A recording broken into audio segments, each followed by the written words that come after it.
Ladies and gentlemen, welcome back to Tap In with Tristan. This one is going to be a goodie. this one's going to be a real good one. Before I really get into it, man, I just want to say, hope everybody's doing well, and let's go ahead and make sure that we're hitting that subscription button. Also, click that bell so you're getting the notifications on the new content. You're getting alerted on that, and please feel free to comment, like, and share. We want to try to really build this platform. So I'm real honored to share this platform today with my guy. Um, really make sure you unmute yourself, boss man. So I was real excited to share with my guy, his hometown guy. Beautiful story. I'm excited for him to share it. It's Darrel Young. Talk to him. Appreciate it, man. Mr. Smith, you were a legend. Had the opportunity to grow up with your younger brother, man, who was always crossing us up. So it's always good to see where that history came from, paying homage to guys that paved the way for me to get to where I reaching my ultimate goal.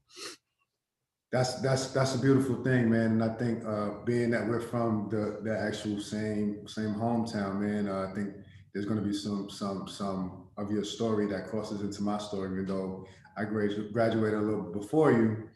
But like you said, man, we can always go back to somebody that was there before us and pretty much say thank you. So I appreciate that, boss man, and let's just continue to pay this thing forward. Absolutely. I want to go back to the beginning, dude. You know, what does childhood look for my guy DY? What does that look like? Ooh, man. So growing up, my parents, all I know is love. That's all I understand. My parents been married. It'll be I want to say 42 years this year. And March 18th. So I only understand love and what that came about. My dad grew up, he worked at the House of Plastic on 110 and had a good job. Well, like some things, everything changes, and that job went out of business and, ended up driving a bus and cleaning a bank at night. So I understood what it meant to grind. Not that it was a bad thing, but respecting where he came from. And his story was understanding what success looked like. And his success to him was understanding that I have to do whatever it takes to support my family. And my mom on the other side, she was at Chase. They ended up moving to Tampa. So I had to make some decisions with the family, decided to stay here, became a paralegal. And to be honest with you, just sacrificed. I wouldn't say she loved it, but she did what she had to do to get us to where we are today. And my brother, just finished serving 21 years in the military, and, everything I've ever done, never equates to a guy putting their life on the line to basically allow me to go entertain, whether it be 90,000 people or 7,000 watching y'all at the games in Amityville. So, a little bit about that, just born and raised in Amityville, man, County Line Road. They ain't never changed. My parents been here since 1979. So that's beautiful. So you're seeing at an early age some sacrificing and everything like that. Do you feel like that shaped you into sports? Where did sports come along that? And do you feel like that you took a piece of that with you right away? Yeah, absolutely. So I thought about, some of the lessons that I've learned from my parents is just, resiliency. Just having that unconscious bias, just understanding what the ultimate goal is, understanding the importance of networking and building those relationships and being able to have someone pick up the phone. We have family barbecues that's been going on for 30 something years, so it's everything in those lessons that apply to my day-to-day life. And I would call everything I learned a transferable skill like everyone would, but my day-to-day experience really shaped up into the man I am today and the man I'm looking to become in the next 10 years. That's beautiful. So let's talk about your first experience with sports. What age was that, and then what sport was it? Because I know you did a little bit of everything. I know this for a fact. We'll touch upon that. But which one was the first, and what age was that? Yeah, man. So I would like to say I was a generalist, man. You got to do a little bit of everything, right? So football, 1994, it was March. I went in front of the library, and most people go to the library to get books. And, we did a little bit of that. But the Massapequa Mustangs was an organization that, was known for really creating opportunities for young Black students and young, Caucasian students as well. But just creating a youth foundation, because growing up in Amityville, we didn't have that. And they still don't have a youth program here today. So that's something that, I feel like we can do. But with my story, ended up playing in Massapequa, 7 years old, started playing flag football. That next year, I got bumped up to the 9-year-olds. I was 8 years old playing with the 9-year-olds. And it was different. It went from being one of the fastest kids to playing the age up, and I was still fast, but I had a kid that looked just like me. His name was Russell Hamilton, lived in Huntington growing up, moved to Walt Whitman, and we looked just alike. People confused us all the time, but it was the first time that I wasn't the fastest guy. I wasn't the best. So it was kind of like, okay, let me step back. You can't be crying about some of these little things. And to be honest with you, youth is about character development. That was the first time I had 2 winning seasons, and then I lost. I didn't know what to do with myself. We played at Franklin Field. We lost to I don't even remember who it was, but I was just sitting there like, man, I don't like this. I don't like it. I don't like this feeling. I don't like it. So 7 years old, then played in Massapequa, up until I was 13, and came to Amityville from there. Yeah. So just that losing feeling and everything like that, and then also with your family dynamic, do you feel like at that point, it was like, man, I need to take some of these core values that I have, work harder, or did it make you want to like, I don't want to do this, you know what I'm saying? Was it a sore losing type thing, or was it like, man, I need to make sure that I don't want to feel this feeling too many more times? Yeah, I just didn't want to feel that, man. It was just one of them things where you feel like your heart is ripped out. A lot of people going to look and say, why do you feel like that after one loss and you've won 35 straight? Well, it was something that was uncommon. And that was the first lesson that taught me in life that in order to progress and get where you need to, you have to be uncomfortable.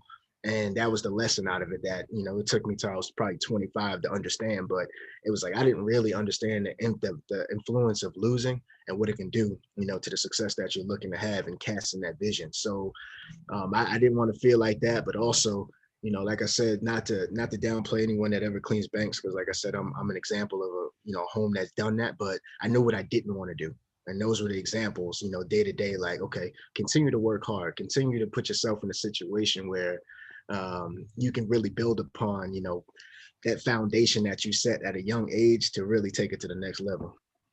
Yeah, so just from an early age, you're like, listen, I don't really want to feel this feeling. I want to make sure that I'm maximizing my opportunities. Is that fair to say? Absolutely. Got to, man. Got to. So let's talk a little bit about the middle school years. Going to Amityville and now, feeling like everybody's trying to find their way. You was already playing sports at an earlier age. Is this kind of an age to where you're seeing a mix of personalities and different things like that? Talk to me about that. Yeah, so it was different, attending Edmund W. Miles Middle School. I got exposed to basketball, so I ended up playing at UNEO with Percy Carpenter and did some real good things. But that was the first time I really had an understanding of playing foundation or fundamental basketball because, going to the park, man, I'm trying to shoot. I'm just watching everyone else play, watching y'all play at Fred Williams tournament, stuff like that.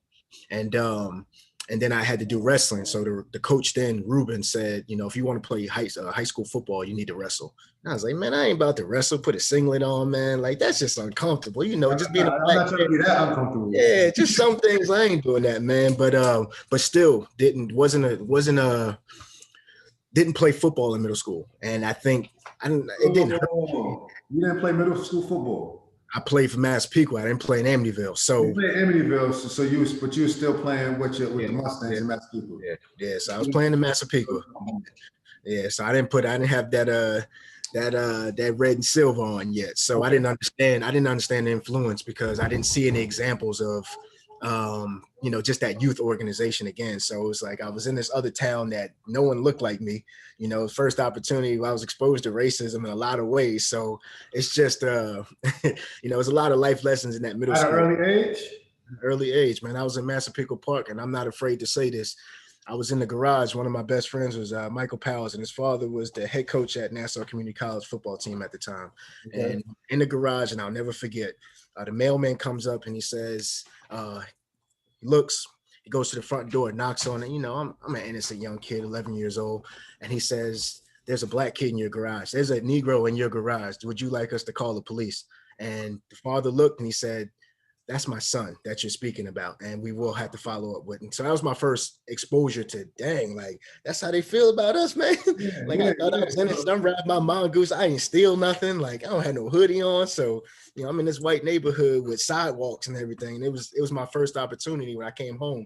My mom said, and that's what I I can't expose you to. There's some of the things I can tell you about, but when you're going through it, now you'll see it. And that'll shape you, not to say that you should be racist or anything, but it's going to shape you in terms of how your outlook and your grind and your mindset of where you want to go. And it also creates awareness. Absolutely. There's a certain level of awareness that is lacking depending on your environment, whether it's Absolutely. an all black environment or all white environment. So I think this is a real pleasure to talk to you because of your experience. You have been around a lot of different walks of life.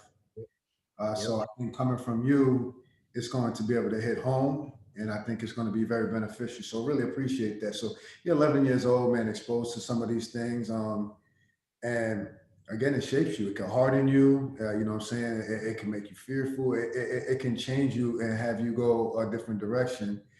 So what would you say from that moment forward, tying into the sports aspect and the family situation? What's on your mind now in this middle school time? Because that's a very pliable age mentally for a lot of people, and we see people go left. I mean, we've seen people that we've known that go left because of it.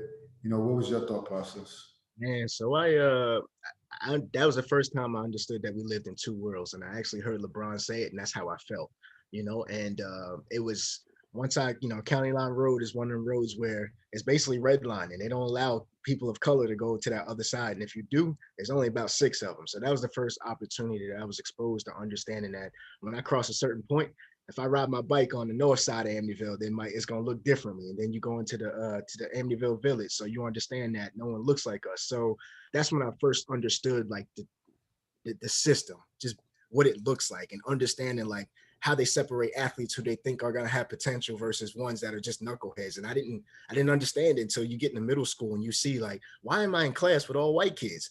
And it's like, I thank you. I appreciate that y'all see something in me, but at the same time, it's that equal opportunity, So how is the system within the system affecting, young Black students and not allowing us to really get that exposure that we need to see what's different in this world? So in a sense, even within our neighborhood, there's glass ceilings. Oh my God, man. Absolutely, man. Amityville, that's one thing I say, man. Amityville cops can't come past Smith Street. And that's kind of disturbing that I have to pay taxes for Amityville across the board, but I can't even be defended by the ones that I'm paying taxes for in their salary. So understanding that now at an earlier age, you see that then. And then when you're walking down the street and you're getting hangout tickets, what is that?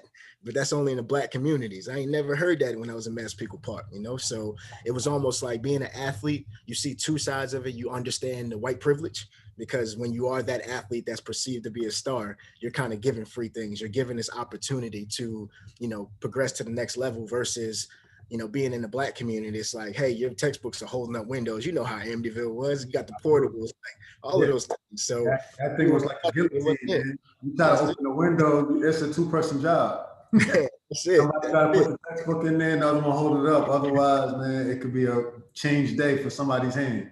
Man, just to get some air, man. You couldn't even see. It was the glass was opaque. You couldn't see out of them. So, you know what I mean? So absolutely, dude. So now, we're in the high school, you're actually, it sounds like you're a bit more mature as being able to see a little bit more of what the social aspects, some of the political aspects based on your experience. You're aware of this a little bit more at an earlier age. Now we kind of cross over into this high school. What do you do with this? You know what I mean? What's going on? So academics was first and foremost, man. I came home with a D my freshman year. We'll get into college a little bit later, but my freshman high school, I came home with a D, and my dad said, "You're gonna be working at this bank with me." And it wasn't more so to degrade himself, but more so like there's something better than we see it. You're not maximizing your opportunity. Absolutely. So you see where the landing spot is if you don't take full advantage of what you got. Absolutely. And he said, you don't ever want to be a statistic, because right now you're in a position to basically create your own path. And, in high school, 9th grade, you kind of feeling yourself a little bit. You that first time playing in Amityville. Okay. We're on a win streak. We lose one game. Y'all set the standard with state championships. We continue to build on that. Jay Frater's there, man. Nottingham's coming back, pouring into us. Max is a senior. So you got all these guys who have basically done so many things and is pouring into us. And I wanted to listen. The only thing I was worried about was Freshman Friday, but I was good because I ran. You got a little size to you too, you know what I mean? They're not gonna really run up on you like that. Man, that's now we talking about 2001, man. Rules was different. Hazing was different. Yeah, but then they'll form on you. We're gonna get about 5 or 6 on him. Absolutely, man. So it was the first time I was exposed to it. And then, just being in the high school, really create my own wave. Being, like I said, being in the white classes, you really had to stand out because I didn't want to seem like I was just gonna be that dumb jock. So it was always okay. Like the AP classes. Yeah, I was in AP classes. Like the AP class, the honors classes. Some we call honors classes.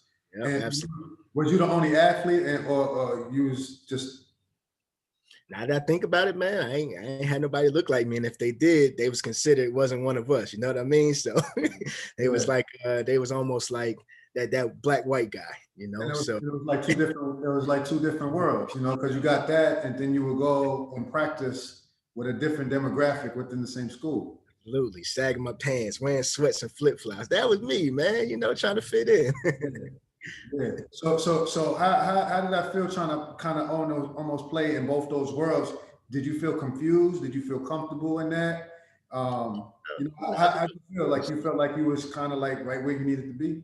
Yeah, this was home for me, man. My brother went through here, my cousins went through here, so Amityville is home in a lot of ways. It was just the first time my mind started racing is what can we do to create change and have the conversation stop to say, oh, you from Amityville. What the hell, what's that negative connotation mean? You know what I mean? So I didn't understand that. And then you started to see it in high school. You see guys getting in fights, guys getting suspended more and more, starting at the first time you're really seeing, drugs and people smoking by the handball courts and stuff like that. So it was really the first time I seen that from the population that we grew up with because we were young, and it was one of them lessons like, man, I don't want to do that, man. Pops is always looking. Exactly. That's exactly right. And I think that you kind of hit the nail on the head where you do have a stigma for certain spots. Amityville, it does have a certain stigma for certain things. And you can hear it when somebody say, because we're known for, a couple of things. Yep, absolutely. But we also are fully capable of a lot more. Mm-hmm, so I think that's what we're trying to say here is how do we get it to where when somebody does say, oh, you from Amityville, there's a different, octave level to it. Yeah, I think it's really just honing in on positive stories. So when people turn on the news, when they look at Amityville and they look at Wyandanch, when they look at Hempstead and Roosevelt that's taken over by the state, it's one of them things where, yeah, we come from a Black community, but there's also some positive stories of guys going to HBCUs and, Max running for, whatever mayor and everything else of Amityville and all these other things. So there's some positive stories. And I just don't think the media did a great job of telling that story, whether it be Newsday, because everything that was perceived out of this town was sports.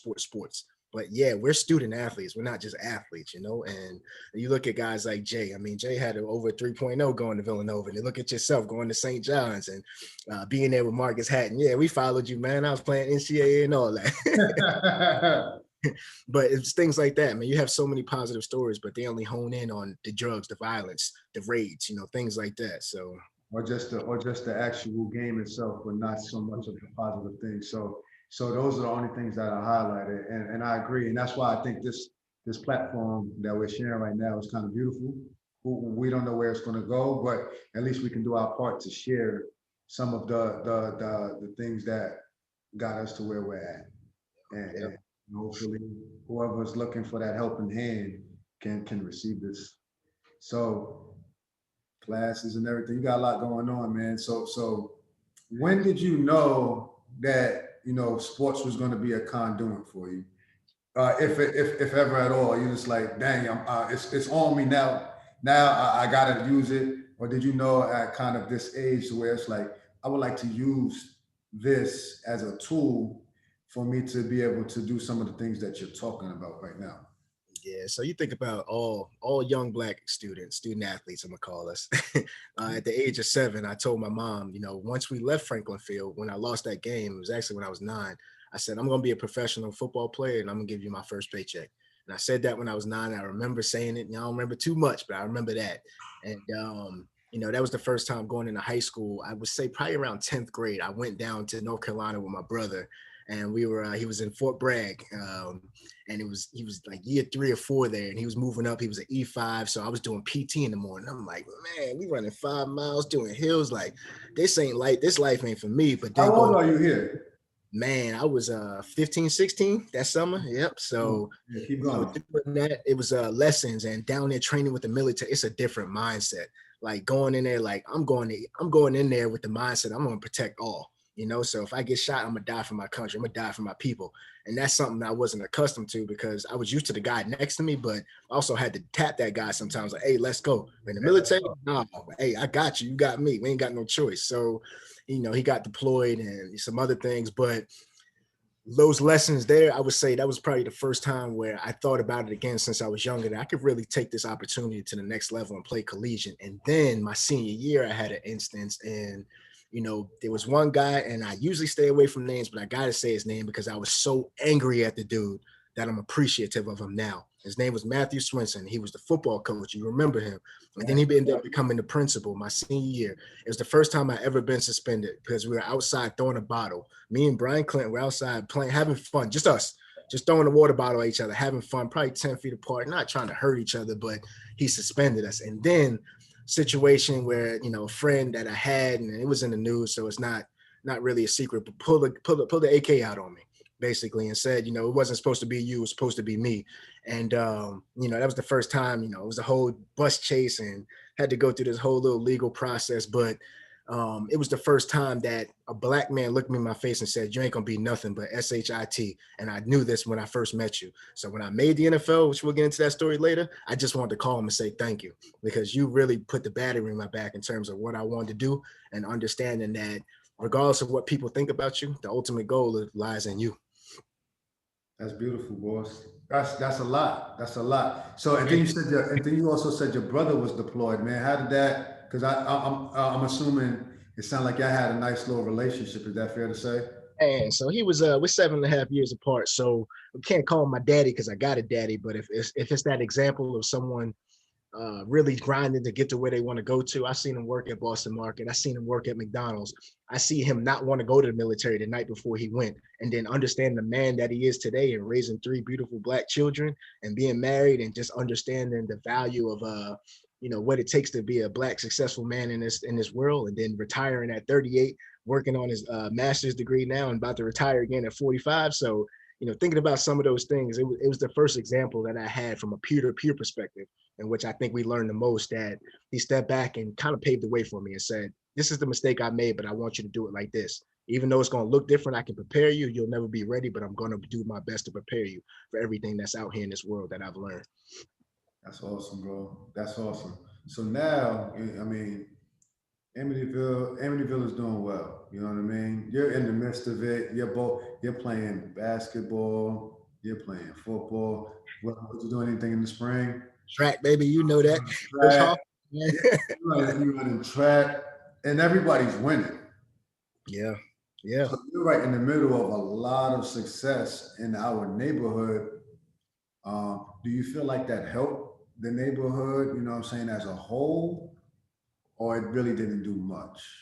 I think it did a lot, but when I look at it today, I wish Amityville told the story more about the history, and I know that left with Agostino almost, but seeing in there now and Josh Arano doing a good job breaking some records, it was great to see that. But when I look in the gym, it's like it's a couple banners, but that's not really telling the story of the Amityville history. So I wish Amityville did a better job, but it also takes the community to come together to actually, put some events on to show that, hey, we are together, we are one, So I just think we could have did a better job telling the story, but that's why we're here today, right? Get the story out and really shape the narrative. That's valid, man. Like you said, man, we have a collection of really cool, interesting, and mostly positive stories to be able to pull together to shape our neighborhood and portray it out. So let's talk about this last year. You know what I mean? Was there leading up? Is there recruitment involved? You know what I'm saying? Because now it's like what we talking about here. Like we're coming down. We're coming down to the nitty gritty, man. We got the senior year going. That's a pivotal move going from that high school to college. What did that look like, man? Was there awards, accolades, man? Was there the ego getting bigger? Was you staying humble? You know what I'm saying? What's going on? Classes and all that. Yeah, so ego for sure. I mean, at the end, to make it, you got to have some type of ego, right? Yeah. I was feeling myself, man. I graduated 20 pounds. I had a little muscle to me. Notre Dame came in West Virginia, but the reality check for me was they said, you're number 6 on our depth chart of recruiting. And I said, man, I ain't never going there. So Villanova, what happened was when they were actually recruiting Jason and they came in to recruit AJ the year before, Agostino had built a relationship with Jay Wright and said, hey, I have this football player not being recruited. He was like, all right, send me the film. Probably just that I'll take it and send it and forward it on. They called me the next morning to offer me a scholarship. So that's when I understood the power of networking. That was the power of networking right there. Man, just made a phone call, and just like that, December 4th, I took my visit down to December 4th, 2004, right after the season. I took my visit down to Villanova, ended up signing that weekend and committing. I graduated with a 3.5 GPA. I was an academic All-American. I was an academic All-Long Island, academic All-State. And the thing I loved about it was, I got defensive player of Long Island, but at the same time, I actually broke your record for steals in the game, man. I had 9. But congratulations, bro. But listen, bro, like in the midst of you're a well-rounded young man. You know what I mean? And for those, we know you as football, but you was a pivotal piece to the basketball runs, man. Like they put you on the best perimeter guy. You know what I mean? And you accepted that. I watched it. You was a above average passer. Passes and everything like that. And it sounds like, you know what I'm saying? Like going back to the very beginning, that grind, that was kind of how you approach basketball as well. Is that fair to say? Yeah, man. We had so much. Now you're right. We had so much talent, man. But talent don't really win games. So Agostino always told us that. You need the right mix, and then you need the right tools to manage those personalities and do some excellent in there for sure. Absolutely, and culture. It starts at the top, and Agostino did that, man. A white guy coaching all black students, man. I feel like blue chips. Like we was out there. He had the right personality. He had the right personality to be able. He was very direct with everybody. I'm trying to say. Sometimes people ain't like that, but that really helped out inside of a mainly black town, mainly black sport, and the respect was there. And then by the time you came, there was a level of respect too, because there was also success attached to it. Absolutely. So that's beautiful, man. So you've seen the power of networking. You're like, man, I know I'm a pretty good player. I just need an opportunity. And, listen, man, go look at my guy. The next day. Walking to school, he's like, hey, come to my office. I'm like, all right, this usually ain't good. We in the middle of basketball season, so I think I'm about to get benched. Maybe getting some new shoes from Adidas. I don't know. But he said, hey, Villanova wants to offer you. What do you want to do? And I said, man, I don't even know why we talking. Where the contract at? And did you know if it was going to be for offense, defense? Did it matter? Man, so they had recruited me as a running back, and I was all excited. What would you have preferred, honestly? Keep it 1,000. Man, probably running back because of the success and the fame. You get a little bit more notoriety. You're touching the football, you're scoring touchdowns. So I can dig it. Yeah, but the bigger picture is going back to the roots, what we spoke about. It was what was best for the team. And they felt like I was a better linebacker. So I said, hey, I'm going to be quiet. I'm going to play my role, and my job is to get on the field. And ended up starting 4 games into the season my freshman year. So, not that I was better than anyone. I just had a vision. You had a vision. What was that vision going into Villanova, and then also stepping on campus? What was the campus like compared to what we grew up with in Amityville? And then I think it's before we even get to it, just touching upon Amityville, it has like little pockets of different demographics inside of Amityville. Yep. I touched upon in my story, but South of Amityville is predominantly white. Then you have the different parts of North Amityville. We have a little bit different social class, even if it's little, it's a bit, because he live over there. Oh, he live over there. Oh, he live over there. And it's a different perception per section. Is that fair to say? Absolutely, yeah. But the dope thing about it is when you play with dudes like Billy Kretz and Timmy Lamont, and they came back to coach us, I understood why y'all won. I understood. There Like was it no was, issues, bro. There was no issues between us, and we would go to their house and everything like that. So that's what made it really unique. yeah, And then it wasn't like you said. There were some things that you really couldn't grasp when you're that young.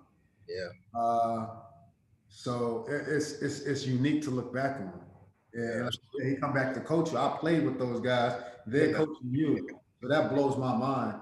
That blows my mind, bro. Oh, I'm Hey, young and wise, spry. I'm young and spry, but the numbers getting a little bit bigger. man. Trust me, man. I just hit 15 out from high school, so I get it. Yeah, so it's a wild thing, bro. So now we're talking about going from Amityville, this saying unique mix of people, to now you're going into a college campus. Saying we know you got a vision for the thing, and you end up. But what is that like, man? I'm on Villanova's campus now. Basketball team is rocking. Man, It's mainly a basketball school, but you know what I'm saying. But talk to me. yeah, man, it was different. So the first day I got on campus, actually, Jay Frey met me, man. He had a little two-door. I'm trying to figure out how he fit in that thing, but that's another story. But in the he came trunk. in, yeah, he showed me the ropes and he said, "Hey, this is very different from any experience that you're gonna have, but whatever path you want to take, this is gonna help you shape it up because this is what corporate America looks like." And I remember that conversation. I was like, "Man, I'm trying to make it to the league." He Yep. said, "Think about what's at the top of that, and think about what's on this campus right now. Some of these people you with right now are gonna be CEOs of major organizations and corporations. Figure it out, fit in, get in where you fit in." And maximize the opportunity. And I was like, man, I'm 18 years old. I ain't trying to hear that, man. Where the girls at, man? Where the females at? Where the Yeah. females at? So, but it was one of them things where I had to step back, and going into my junior year, and we'll get to that later. But it was people call it Vanilla Nova, and it was no different from Massapequa Park. But I'm here day to day now living, Right. so that was the different thing. And people saying, "Hey, we're gonna go to bars." I like the club, man. I like music. I like to dance. I don't need none of that alcohol, man. I still ain't never smoked a drink to this day. But Uh-huh. at the same time, it was just, man, I'm trying to dance. We had Rick Ross in Philly, man. We right outside of Philly. I had Temple there, like where the girls at? I'm trying to party and I'm trying to play football. I ain't thinking nothing academically. So it was Good. different, man. It was a culture shock in a lot of ways, but it was Was a good. culture shock in a Good. lot of ways for you, man. Did you feel at all like homesick or anything, or you just kind of just like I gotta make this happen. My brother deployed, so I can do this. Yeah. So it was this money is this moment was funny, but it was almost like next Friday, man, when Pops dropped off Craig and he said, hey, my goal, like I said, my vision, I couldn't come back home, man, because there was nothing here except, to go to work and, kind of fall into what was comfortable, and Villanova made me uncomfortable in a lot of ways that I had to grow up. But homesick, absolutely. But when my Pops dropped me off, he's like, all right, since you've grown, don't bring your black ass back home. You better do grown man things now. You better That's do it. grown So man things. hey, gotta grow up, man. You said your goal was to get to the next level and play. So here's step one. What you gonna do? You get on the field, you know what I'm trying to say? Like you obviously sound like you adapted to what they was asking you to do. Yeah, Was it, man. was it a big was it a big jump, man? Was it a big jump? Yeah, it was a big jump in the sense where you had to sit back and listen. I wasn't the best player. And not saying I was the best in high school, but I was the most recognized in the football sense. Okay. But this was the first lesson to understanding that listen and silent are spelled with the same letters. So if you do that, where you want to go with things is you control your own destiny. And being on the field, it was like these older dudes that paved the way. We had Darrel Adams from Islip, man, and ended up playing with the Jets and then, going up to Canada. He's still up in Canada 20 years later, but it was one of them instances where shut up, listen, and do your job. And then when it's your opportunity, go ahead and perform and shine like you've been known to do. So it wasn't pressure, because pressure would have been asking me to play quarterback. They asked me to play linebacker, something I've been doing my whole life. So it was go perform and be the best out there doing it. That's a fact. That's a fact. So it's just like just fall in and do your job. So now you're Absolutely. starting. What's the Yeah. you're starting now as a freshman. Yeah, man, it was dope. It had a lot of haters, boy, at them seniors. Woo, but it wasn't haters. It was more so they felt like they did their job to come in and they should have been the starters. And I agree. I respect everyone. It wasn't anything with controversy, but it was the first time where I stepped back and said, damn, the whole room hates me for being a freshman and starting, and For me doing my job. For me doing my job and quietly, what quietly, you say? quietly. I was quiet. I ain't say nothing. I'm humble. I'm just doing my thing. But this is also a fascinating thing too, because sometimes, and I've spoke to Ag, and he's played seniors. He said sometimes I played seniors a little bit longer or more than I probably should have. But now you're in a flip situation to where we're gonna play the person that gives us the best chance, and you happen to be a freshman, and you was getting it done more than the guys in the seniors. So now when you're in the linebacker room, there's animosity. Man. There's Woo. animosity, even if they don't say it, you can feel it. You know what I'm saying? You're not crazy. You know what's going on. Well, how did you deal with that, dude? Because like that can throw a person left to where it's like, you know what I'm saying? You start trying to appease, and then you can get into a real interesting situation. Yeah. Um, how did that feel? Because you have football's a bit different. Like y'all have y'all meetings together on a daily, so y'all can know y'all assignments. So what's that look like? Man, the vets poured into me, man, and I had dudes, seniors, Mo Gibson from Maryland, Darrell Are they, Adams from Slip, are they your same position or different positions? different positions, and that was Okay. the question. I said, what if you knew then what you know now, what would you have done? And that's my favorite question.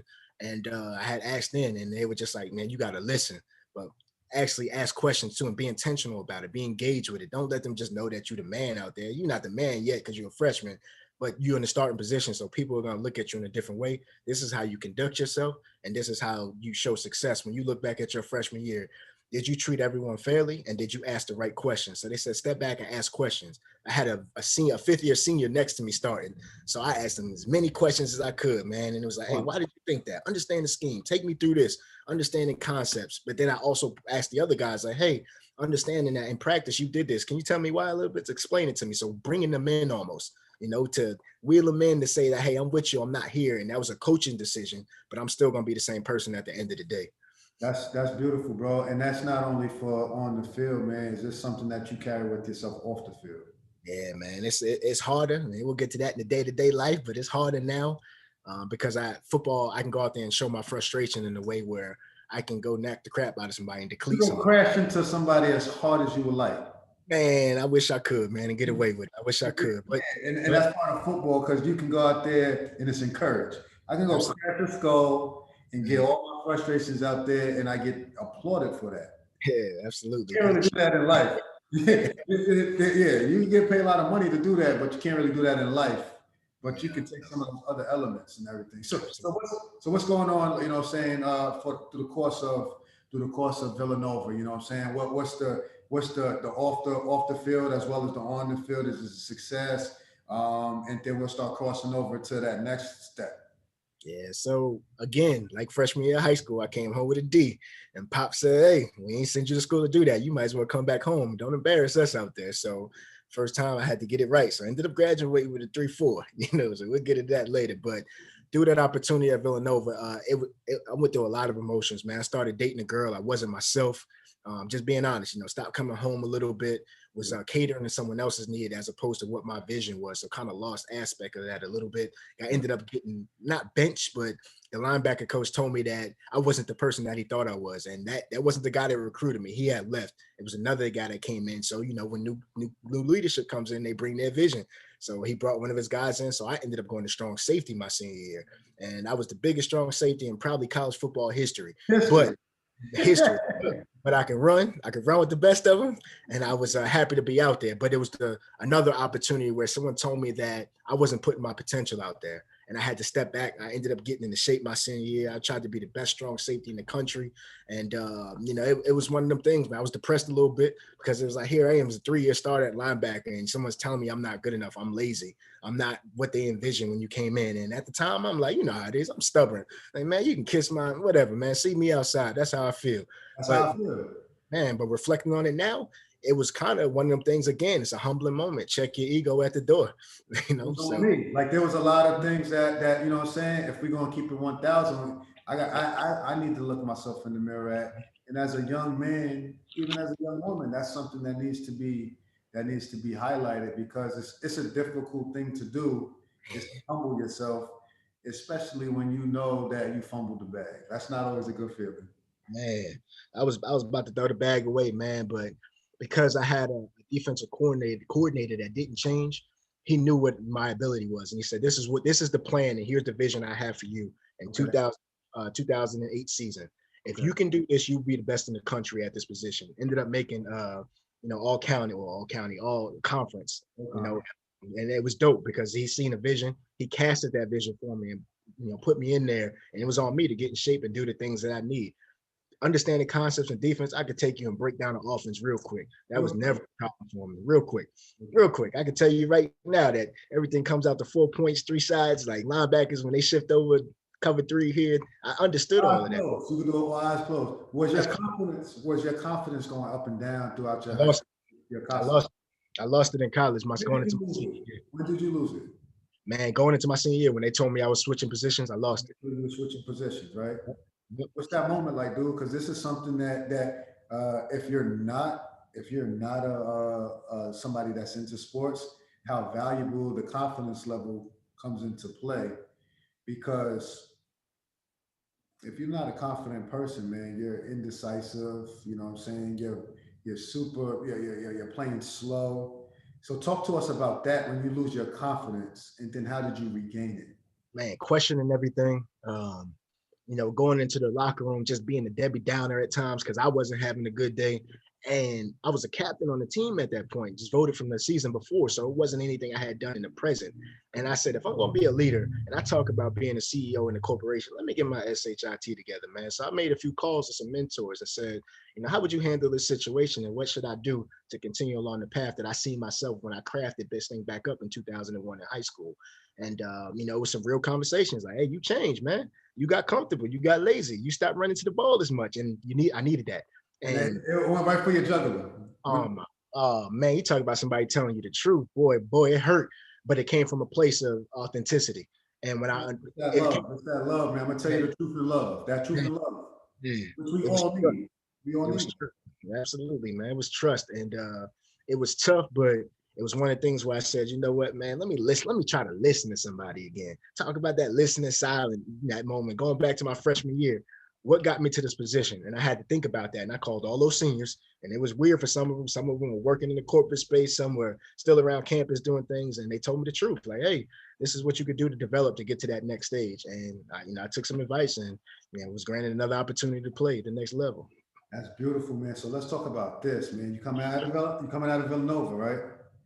Yes, sir. Yes, sir. What's the thought process? You're like, what I'm saying? Do you have a pro day? And then you're like, all right, man, if I knock some things out the park, was you going in for linebacker or strong safety? And then what was the prospect of that? And, talk to me. Let me see if I can sum this up in 30 seconds. All right. So going through the pro day, man, I knew I could run. So I ended up running a 4.49. So that was the gift that I had. I vertical jumped. I tested well at the pro day. We had 6 scouts there. And one of the scouts said, I was doing some linebacker drills, and he was like, that's good. That's real good. But I want you to try something. I want you to go be a fullback. And I was like, man, all right, whatever, cool. I'll do it. Whatever. So I go out there and doing some fullback drills. I can always catch. I mean, like you said, being an athlete, that wasn't a problem. So adjusted to it well. I'm going to tell you where it came from. Kyle Shanahan. So interestingly enough, when we'll get to the story later, but that's how I came into the fullback position because of a scout that was there that I had not even remembered him saying that to me until I seen him. And, we go through that process. I ended up working out with the Jets, worked out with the Giants, worked out with Philly because they were in that radius. Mm-hmm. And, it was, again, they were like, hey, you're too short, you're too wide, you can run, but you may not be tall enough to play in this league. And I'm like, man, whatever. If I ever get a chance to play the Giants, I'm going ham. I'm smoking y'all. First person to come across my face. Oh, man. So do that, and then the draft comes. And I'm outside. I know I'm not getting drafted, but it's 2009. 2009 draft. Carry on, boss man. So do that. I had signed with only one agent wanted me, so I had to sign with him. And going through the draft, you're still nervous, even though you're not. So I get a call in the 7th round and say, hey, there's a potential the team might draft you. I didn't get drafted. I didn't get signed as a free agent, but I did get a call that Monday and said, hey, we're bringing 30 guys in for a tryout. We want to bring you in. Now, the thing is, you have to sign a waiver. So if you get hurt, it's on you. I was like, man, sign me up, bro. I'll walk. I'll start right now. I'll be there. Man, so we did that. And then going into that weekend, I walk in the locker room, man. I see Santana Moss. I see Clinton Portis. I see Chris Cooley, Jason Campbell, Carlos Rogers, D'Angelo Hall. So I'm thinking about all these dudes that I just literally played Madden with. And I'm like, damn, I'm in the locker room with them, man. And then, minicamp comes in and man, you talk about pressure. And I know I said pressure wasn't before, but we talk about pressure. My life on the line, man. This And is my career on the line. and we go in the room. They drafted Brian Arakpo from Texas in the first round. They drafted Robert Henson, who was married to TD Jake's daughter, so he was the face. They drafted Cody Glenn from Nebraska at linebacker, and I was coming in as a linebacker with 3 drafted dudes, and there was 8 guys in the room already. So I'm like, man, you start counting numbers. Like, Yeah, I know you're not dumb, but you like, man, on this depth chart, I'm towards that bottom. Man, so what happened was we go through the first 2 days of practice. The coach is like, "You're kind of quiet back there." And I was like, "Yeah." He was like, "But you know this because you haven't made a mistake yet." And I was like, "That's one thing I ain't got, coach. I ain't got a chance to make mistakes. I only got one opportunity. Only nothing changed but the location." And he was like, he sat back and he's like, "All right, there's something to this kid." So then the last practice, we go out on that mini campus on a Sunday. And never forget, May 4th. And Brian Arakpo goes out there for a punt drill, and I'm like, man, I gotta go with him. Like, he the first round pick. All the cameras is on him. Man, it was mini camp, so it had to be 200 reporters out there. Like, everybody seeing him. He was the 13th pick overall. So I'm like, man, I gotta go. They like, I'm there. Man, took my helmet off, ran out there. I put my helmet on, ran out there, and people were like, yo, we trying to go. I'm like, hey, whatever. You can fight after, whatever. So we line up, we do this little one-on-one punt drill. So it's me versus you, mano y mano. So the drill was, you set, he tried to block me. I had to go simulate a tackle. So it was 40-yard drill. So I did my punt set. I took off.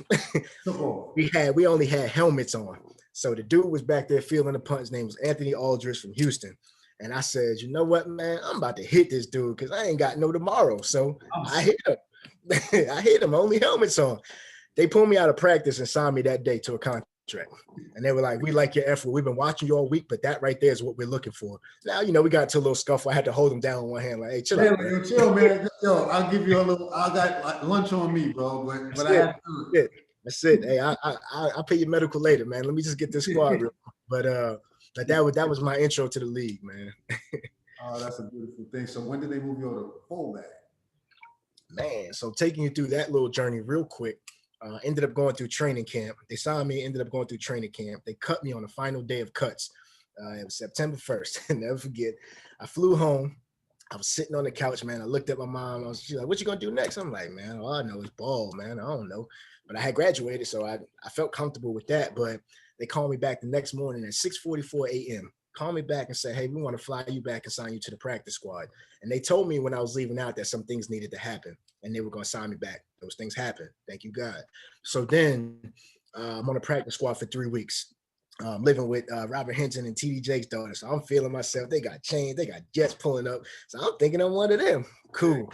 So long story short, they called me on a Thursday, September 24th. It was 9:44 a.m. I should go play that number, man, 44. But it was 9:44, and they called me and said, hey, we have an opportunity to sign this guy that was drafted in the 4th round of Buffalo. So we're going to release you, but be ready to come back. And I was like, okay, me being naive, not understanding, like, I'm going to sit right here till they call me back. So ended up going back to Philly where I was living with a girl in a situation because I didn't want to come back home. Ended up working at Finish Line for a few months, man. And I was about to, I was just waiting for a call. And I'm like, man, nah, the Redskins going to call me. They going to call me. They told me they going to call me. And no workouts, nothing, man. So ended up working at Finish Line. I was getting ready to go play in Canada. Here we are in December. Agent calls me and says, hey, I got another opportunity too. The Redskins want to sign you back, but it's a futures deal for next year. And I was like, okay, 315,000 or 40,000 in Canada. I'm gonna go take my chances with these Redskins. Take my chances. So ended up signing back June 4th, March 14th, 2010. I went back to Redskin Park. I had $42 in my account. I parked my car. I took the shuttle for 3 weeks until I got a paycheck because I couldn't put gas in my car. And I knew that was the first time where I was like, man. So I walked in the first day of off-season program. It was March 15th. Mike Shanahan just came in at head coach. We had Jim Zorn, who was just relieved of duty. So we're in there, and I'm in the room, go in the team meeting room. Cool. We do our little 5-minute spiel. I go in the linebacker room. The linebacker coach is like, who the hell are you? And I'm like, what? Like, I'm Darrel Young, man. He was like, Darrel? I was like, it's Darrel. He's like, that's what I said. And I'm like, all right, he's going to be an a-hole. But the linebacker coach that was there the year before was the assistant now. So then he just said, hey, Darrel, you're going to play the weak side linebacker. So I'm already ticked off in the meeting. Cool. we go in the weight room. So anybody that ever plays sports at the professional level knows that if a scout comes down the stairs with a clipboard, they're about to cut you. That scout came down the stairs with a clipboard. So now I'm like, all right. So he taps me in the middle of working. I'm like, damn, bro, right now, like y'all made me drive back to DC to cut me 19 hours later. Like, what is this about? So he was like, come on, man, coach just wants to see you. And I'm like, all right, whatever. Go in Mike Shanahan's office. And we still laugh about it to this day. But I walked in, he was like, hey, Mr. Darrel. I was like, it's Darrel, man.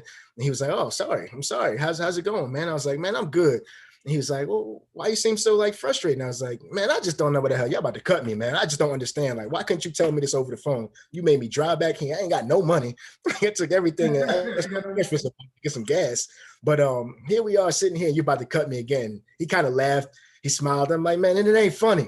Like, I'm sweating at this point, yelling at a head coach. And he's like, I just wanted to know if you wanted to move the fullback. Like, we have 13 linebackers. You're not going to make it. But we have one fullback, and he's getting a little older, and we want to put you in that role. Based off the film that we seen when you were here for these 3 weeks, we think you can do it. And I was like, oh. Sorry. Okay. You signed me up. Yeah. So, hey, so when I start, we don't need to say nothing else. And he was like, well, how do you feel? I said, man, I felt good. As soon as you started talking to me, I was good. So ended up playing fullback, man, and had Mike Sellers. And that was the largest man I ever been around in my life that could run a 4.4 or 4.5. He was 6'4", 273 pounds. I thought he was a D tackle when I walked in there. So you see a guy like that, man, I almost died. but that was my intro to fullback, man. That's a beautiful thing, bro. And this is kind of the backstory that a lot of people don't know, because now they know that you're an NFL veteran, and they don't know that you had that. You was working the finish line, and then you had 42 cash. Man, it was bad. It was back bad. With no insurance, nothing. No insurance, nothing. None of that. Nothing. They signed the waivers and uncertainty. Man, so people don't understand. Once they cut you, unless you're a vested veteran, they don't owe you anything. And the vested veteran is 3 years. That's so I ain't even had 3 weeks.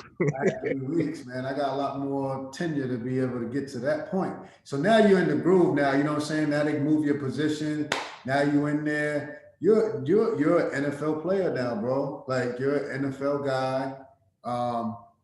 You had a career to play with some of the names that we know, you know what I'm trying to say? Just tell me your experience overall about being an NFL guy. What you see on the field, is it everything that we envision? What's going on at the top? Give us a little summary about that, man, because we, as, you know, I'm going to just say fans or people that are outsiders, there's a lot of inside stuff that goes on, and I've learned based on the position I'm in, talking to some other guys that have participated in the NFL. It's a little different than what we all think it is. So whatever it is you're willing to share, man, enlighten us. Man, NFL stands for not for long. So understand, the day you come in is the day you need to start planning for what's next. That's capitalizing on building your brand. That's maximizing opportunity, shaking hands, but following up. So those are the things that you learn throughout the process. But going through that, it was cool. My first year of school, my first touchdown on my mom's birthday. It was great. You know, playing with Donovan McNabb, like, it's Monday Night Football. We walk out. We playing the Cowboys on Sunday night. My first game live. I'm playing with Ray Lewis. Like, it's just all crazy moments, man. But then the lockout happened, and I was like, damn.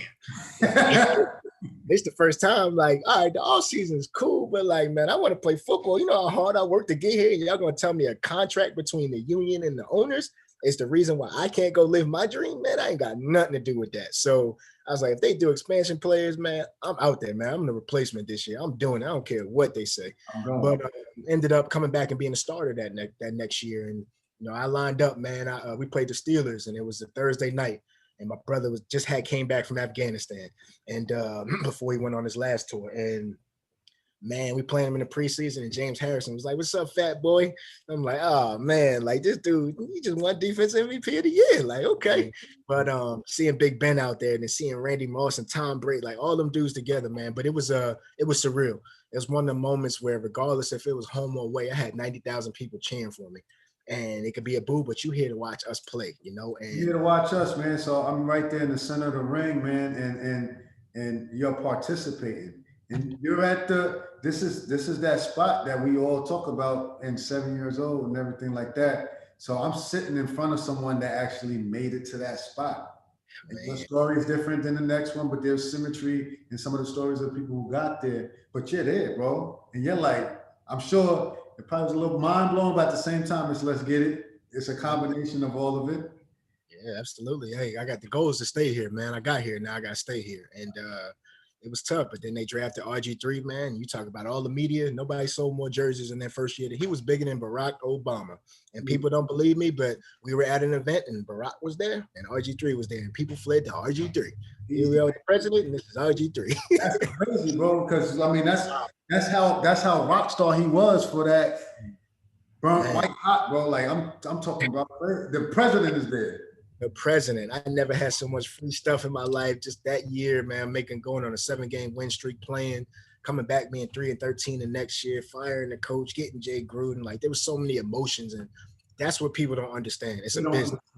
It's a business, and it's about wins and losses. It's about what you did yesterday, and then what you're gonna do tomorrow. Because the film of the eye in the sky don't lie. So understanding when you get into it, maximize it. Because the average life now is 3.5 years. 3.5 years.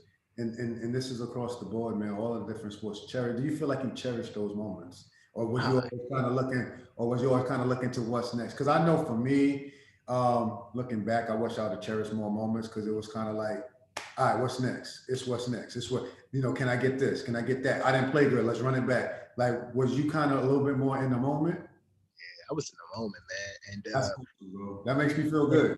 Man, my greatest accomplishment was winning the Walter Payton Man of the Year award. Everything I've done, making the NFL, I did 400 charity events in 3 years. That was something that was important to me because I had to pay the way for students that looked like me or even didn't look like me. But I was doing events with autistic kids. I was doing events in Black communities. I was doing stuff with cancer and women and fighting just for everything. So anything that was involved with really just giving back, that was me. Best thing ever. That was my greatest accomplishment I ever planned.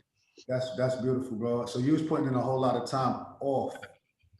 Man. So my fiance now wasn't down there, so I was able to move around and not have to worry about a lot of things, getting home to that family time. And then we had our daughter, and I kind of cut back a little bit, but then they started going with me. So I was like, all right, I can still do this and serve my family too. So it was dope. That's beautiful, bro. So you rock star status. You rock star status, right? But you also said not for long. Some people's not for long is 10 years, some is 2, right? So what did that feel like when that started to like, all right, man, was it an abrupt stop or was it like, I see the writing on the wall, and then walk us through that where it's like. Yeah. So it was the first time I felt like no one ever tells you you're done. And that's the hardest thing ever. But I also got some advice when I was younger from veterans that said when a coach offers you opportunities to coach, it's almost the writing on the wall. And Sean McVay did that, who's the Rams coach right now. He's the offensive coordinator. And we were at a Whizzers game, man. I'm in the suite and just looking back, and AJ was playing, matter of fact, and watching the game, having some fun. And he was like, hey, I was like, are y'all gonna bring me back? He was like, I don't know. He was like, you ever thought about coaching? I'm like, so he changed the subject, so I already knew.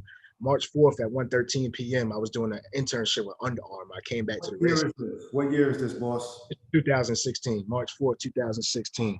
And walked into Jay Gruden's office and said, hey, I just finished up an internship, but my lease is up in my house in 2 months. So I need to know if y'all gonna sign me back or not, because I'm gonna go home and save this money. So he looked at me in my face and said, with all due respect, we're gonna let you test out free agency, but we might be able to sign you back. And I said, Jay, I've been in this business long enough to know that means that you don't want me anymore. And I appreciate you. And I appreciate if you were honest with me. Just keep it 1,000. That's it. I need to know how to move. Like I had a lease. I wasn't trying to pay $2,200 a month for the I'm not next. trying to pay this if I ain't gonna be here. So just keep it 1,000 with me, man, so I can make my decisions. We grown.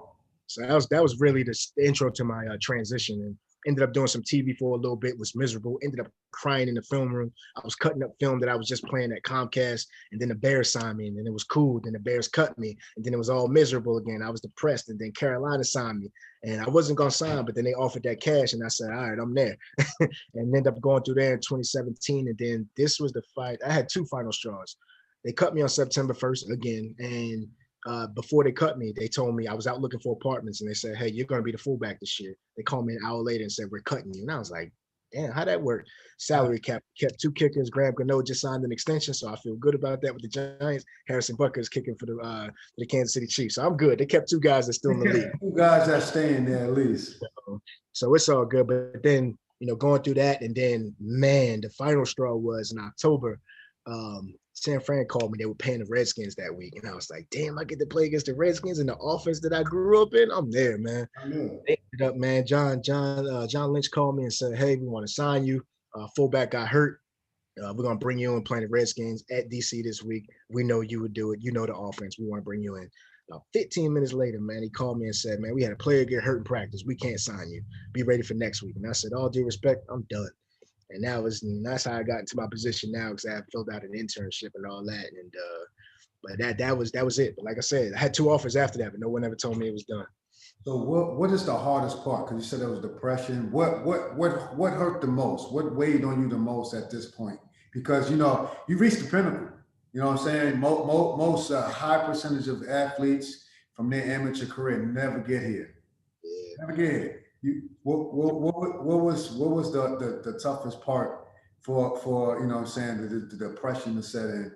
Yeah, it was the first time that I had to understand that I wasn't as good as I thought I was, but I also played it. But it was the first time that I felt like the game didn't love me as much as I loved it. And it was that reality check, like, damn, this is what people were talking about when it was. This is how dudes felt when they left high school. This is how dudes felt when they left college. And it hit me a little bit later, but it was the first time that I was like, man, I don't even feel wanted. And again, nobody, the agent don't know nothing. And it's like, man, you can switch agents, but he gonna tell you the same thing if the team don't need you. So it's the first time I felt like I didn't have anything in terms of what I loved and someone took it from me. But the thing that kept me out of that depression was my little girl, man, because I knew I had to take care of home. So that and my lady, they were with me, man. We went through a lot of days. I was just angry, for no reason, but they stuck by me, and she said yes when I proposed. So I think I did. I didn't think I did too bad during that time. That's a beautiful thing, because I think one of the things is the finality. Man, man, Like, oh, this is it. yeah, When it hits you, what I'm saying, as an athlete, especially as a man, you're like, yo, this is it. yeah, And yeah, then it's like, this is what I've known. This is what I'm good at. And then yeah. it's uncertainty. I think I'm good at other stuff, but I don't know that world that much. I know this. Yeah. You think it's infinite? Is that Yeah, valid? everything is finite. Everything is finite. You think Yeah, it's is that infinite? valid, bro? It's very valid, man. Very, very valid. So it sits on you like, bro, like, what I'm saying, it's not the end of the world, but it feels like at this moment, like, maybe a day, but when it sits there, like, you're like, bro, like, it's final, bro. Ain't nobody want me no more. Nobody wants me anymore. Over, over. Damn. So, but like I said, the phone ain't ring as much, man. The locker room conversations is out the window. Trying to do some corporate things, but the hardest thing out of everything was not knowing what I liked. And if I have any advice for student athletes or anyone growing up, use this time when you're in high school and college to figure out what you don't like, so you don't waste time when you leave college to say, "Oh, I want to go be a fireman." But when you get there, it's like, it ain't what I thought it was. Go do an internship, because people will pick up the phone when that blue check is verified. Trust me. That's a fact. That's a big time fact, man. When you have that window of opportunity, while you're in a successful spot, Yeah, use that network. yeah, Use that network to set up the next move. And I definitely co-sign what you're saying, is find what your gift is, and then start looking to try to tie that in there. And usually what your gift is something that you enjoy. It comes pretty smooth to you. There's a way to where you can uplift, and there's also a way where you can carve out a career for it, especially in today's day and age. yeah. So Yep. So I tell my daughter all the time too. I asked her now, like, what do you want to be when you grow up? She's like, I want to be an ice cream scooper. And I was like, all right, well, that's great. But this is what we're gonna do. We're gonna go to law school and own that ice cream shop. So that way you be the best scooper, but you can understand this business model, so you can make money off of that. behind the scenes of the ice cream scooping. That's it. That's it. So That's it. man, let's man. So what are we doing right now, boss man? We got this COVID year. You're outside of football, but is there still a tie? We got civil unrest. We got all these different type of. So we got switching of the what's the word, of the president, and we're tying all of these different we're tying all these different emotions in there. The sports world is in disarray with the recruitment and everything like that. What, from your vantage point, man? What do you got to say to the public, from a kid from Amityville making it all the way to the pros? What do you say, man, if anything? It's not about what you know. It's not about who you know. It's about who knows you. 90% of decisions are made in rooms that we'll never be in terms of if they're going to hire us or whatever it may be. But I say that in my current role now, I'm a manager of player engagement and relations at the NFL office. So I figured if I couldn't play it no more, how can I stay within it? Because I still haven't had the transition, and I love that. And what I do now is oversee a few teams. And what we do is oversee the rookie programming and then veteran programming. So what does it look like to transition into the NFL?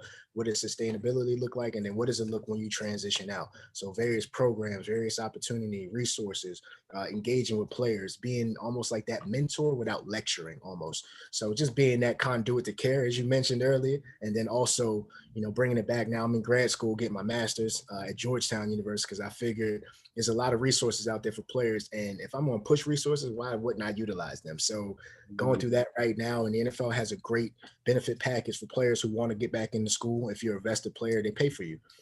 So I'm doing that right now, and about to start my sports law class and strategic sports management, which is right up my alley. But right now, man, I'm just in a space where my job is to create opportunities for players within the game and outside of the game to make sure that when they step away, it's a smooth transition. That's beautiful, man. And that's something that's definitely needed. And not only is it really cool that you're doing it, but you've been through it, so you can highlight the bullet points and say this is what I had and this is what I didn't have, and you can put your heads together with other guys to create a better format. Absolutely. Because I've talked to guys that that you was teammates with, and this is some of the similar conversations that we had. So it's really cool to hear the confirmation because, like you said, man, it's not for long. You go in there and then you out, and a lot of people are like, what do I do when I'm out? Even what do I do when I'm in? And this is not just in the NFL, but this is in most cases. You know what I mean? Because you only do one way. I'm just going to play football, and then this lifestyle comes on you, and it's like some people don't handle it very well. You and I both know some is broadcasted out, some is behind the scenes, but as a whole, a lot of people don't know what to do with it. Absolutely. Yeah, it's tough, man. And you want to go in the club, you want to get the table, you want to rock the chains, you want to drive the Ferrari. All that's cool, man. But people don't understand. So a rookie will make $615 now. That's the average rookie salary. So all rookies their first year, regardless of the first pick or the last pick or a free agent, they make $615,000. Cut that in half with Uncle Sam. Your agent gets 3% of that 615. Then you got to buy a car, you got to buy a house, you got to get tickets, you got to take care of mom, your man's, all that. You're looking at 150 at the end of your first year. Yeah, So concept. is that money, or is that setting up for failure? Because in the off season, now I want to go to Vegas. Oh, I still got rent that's due the next 6 months. Oh, by the way, I only get paid during the season, so everything I make is in the bulk. So how do I create that longevity and expand my money? Oh man, I had one of my mans got this business opportunity, man. I'm gonna put 10K into this. Oh, the other one need 5K, man. Oh, this one, the electricity bill is 1,100. So it's so many things and expectations and pressures that you deal with as a professional athlete or even a human when you're exposed to a situation where people perceive you to have money. So what we do is take rookies through expectations, decision making, unhealthy relationships, healthy relationships, the importance of being a Black man and understanding the importance of having a psychologist, what we call clinicians as a safe word. So just really putting programs, like I said, and implementing them and being intentional and engaging. This is beautiful, man, because this is well needed for them because you guys at that point are very influential. But it shouldn't stop here. You know what I mean? We need more guys like you in other, careers and categories. So this is the reason why I wanted to have this sit down with you, boss. And I appreciate having this sit down, man. And we'll wrap offline to see how we can help one another. But I'm real appreciative. I'm going to ask just a couple questions, then we're going to put a bow on this thing. All right. Yeah. What would you say your best moment? Let's say, what would you say your biggest what if in your whole career is? If I would have did this, maybe if any. Yeah, if I'd have read more, if I'd have read more books, would that have changed my mindset in terms of how I perceive? So understanding the difference between leadership and management, or understanding the difference between grit or anything with that. So just reading more books to understand my knowledge and not dependent on the experiences that I live, to really tell my story. And that could be on and off the field. Absolutely, man. Just reading. I ain't realized the power of it, man. I've read 9 books last year, so I'm gonna try to top it and read 10 this year. Absolutely. That's beautiful. What would you say your biggest moment is sports wise? Man, the first time when I called my mom and said, "Hey, I made this roster, and I'm gonna give you that first check that I promised you when we was younger." That was the proudest moment because it was one of them things where I said, I lived it. And I did what I said I was going to do. And it was the first time I felt like I lived by my word, and I promised something and I delivered on it. That's a beautiful thing. That's a beautiful thing, boss. Let me see. Let me get a small description of Amityville, New York, from Man, your. You said. opportunity where you can come and understand what everything is, man. We got Chinese food, we got Jamaican food, we got diversity, we got inclusion, all of that. But opportunity to know that lives within this community, and all you got to do is come back and live it and understand that we ain't bad people, we ain't monsters, we're not criminals, we're just people who are living day to day to try to make an opportunity for the ones that are above us and the ones that are behind us in terms of youth and elderly. So um, yeah, man, it's just a community that I just love being a part of, man. I'm back home, so I live here, and I'm in the house that I grew up in, living in my room, man, sleeping in my bed, all that good stuff. So I love it here. That's beautiful, man. But like you said, man, there's a lot of talent. There's a lot of potential, man. So hopefully, we keep guys getting understanding to tap into that potential. You know what I mean? Absolutely. And doing something Absolutely. positive. Let's wrap this thing up. Darrell Young, give us a good description of who this gentleman is that I'm sitting in front of. Ooh, mission statement. I've been practicing this. Let me see if I got this, man. Yeah. Don't look at the crib notes either. No, I ain't got them, man. This is Zoom, baby. I'm good. No presentation for class, but Darrell Young, if I had to sum it up, man, my job is to serve, equip, empower, and educate, whether it be youth, whether it be current players, active players, former players, whatever it may be, but to really empower and pour into student athletes who want to achieve their career goals while creating opportunity for the ones that are less fortunate to say that, you know what, I live by my code and what I want to do. That's my personal mission statement. I'm going to give back. And my goal is to the top, man. Every day, that's what I'm striving for. That's beautiful, man. So listen, man, you have a beautiful story, man. You Appreciate you. mentioned the same place that I came from, man. And I want to personally tell you, bro, I'm proud. I'm proud of you, man. And I want to celebrate your life. I want to celebrate your achievements, man. And I want to continue to celebrate what you're doing. And I would like to be a part, however I can, man. But I think that's also something that's lacking, man, is just to say that to hear from another person, another man, that I'm proud, bro. I appreciate that. And that's what we need to do more of in the Black community. So by you saying that is what y'all did in high school. And I'm not surprised by the success that you've had and where you're going with this thing. So I appreciate you, and I appreciate the opportunity for the platform. Thank you so much, man. Thank you so much for sharing this platform with me. I think that we can do some things offline and tie into some other stuff. So I'm excited about that. But again, thank you for taking out your time, man. I know you're a busy man. You got a lot of stuff going on. So it's Make much room for what we want, right? we say. We make room for what we want, right? That's it, man. We prioritize, man. But I think this is definitely a blessing, man. I got to know you more, and I think that the viewers are going to definitely benefit from your story. So I enjoyed it, and we're looking to get the viewership up, man. I think this is something that not a lot of people are doing enough. You know what I mean? So for the people that are out there, man, that watch this, man, let's share this, man, and make sure y'all hit the subscription for tapping with Tristan. Make sure y'all clicking the bell so that way when we do get new content, it comes right to you with the alert. Make sure y'all like it, comment. I want to hear y'all feedback, man. I want this to be built up to where it's a beautiful platform for us as a whole, and that way we can continue to serve and have this thing go outward. So, Absolutely. so again, man, I love you, boss, man. Happy New Year. I'm looking forward to big things from you, man. If there's any way I can help, hit me. That's And the best.